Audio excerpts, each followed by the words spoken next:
రేపు అనగా 8వ తేదీన కావలిలో నూతనంగా ఎమ్మెల్సీగా ఎన్నికైన తెలుగుదేశం పార్టీ జాతీయ ప్రధాన కార్యదర్శి బీదా రవిచంద్ర గారికి ఆత్మీయ సత్కారం జరుగుతుందని కావలి ప్రజానికానికి ఎమ్మెల్యే స్వాగతాన్ని తెలియజేస్తూ వెంకటకృష్ణారెడ్డి ప్రకటించారు. నియోజకవర్గంలో ఒక మహోన్నతమైన ఘట్టం బీదా రవిచంద్ర గారికి ఎమ్మెల్సీ పదవి రావటం. ఈ పదవి రవిచంద్రకి వరించినప్పటికీ ఇది కావలి ప్రజల యొక్క విజయంగా దీన్ని అభివర్ణిస్తూ నా మిత్రులు బీదా రవిచంద్ర గారికి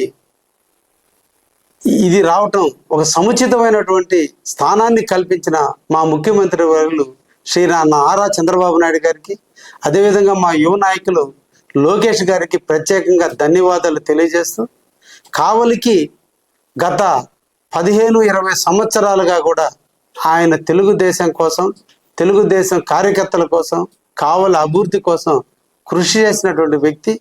ఈరోజు వారికి ఈ పదవి వచ్చిన సందర్భంలో కావలి తెలుగుదేశం పార్టీ తప్పకుండా వాళ్ళని ఆదరించాలి, అభిమానించాలి, గౌరవించాలి, వాళ్ళని సన్మానించాలని ఒక దృఢమైనటువంటి సంకల్పంతో అందరం కూడా రేపటి రోజున 8వ తేదీ సాయంత్రం 5:30 గంటలకి సెల్ఫీ పాయింట్ సమక్షంలో వారికి పౌర సన్మానం చేయాలనే ఒక సంకల్పానికి మేము అందరం కూడా నడుం బిగించడం జరిగింది.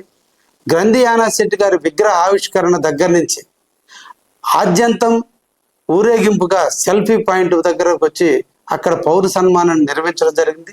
ఈ సందర్భంగా కావలి నియోజకవర్గంలో ఉన్నటువంటి తెలుగుదేశం, జనసేన, బీజేపీ కార్యకర్తలు, నాయకులు, ప్రజలందరినీ ఈ సందర్భంగా పేరు పేరున ఆహ్వానిస్తున్నాం.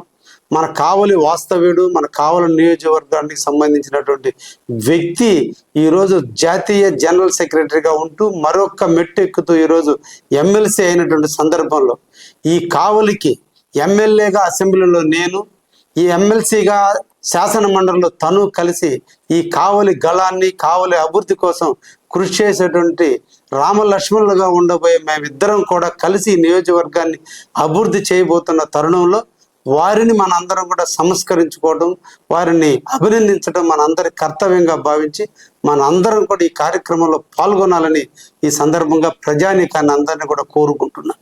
ధన్యవాదాలు.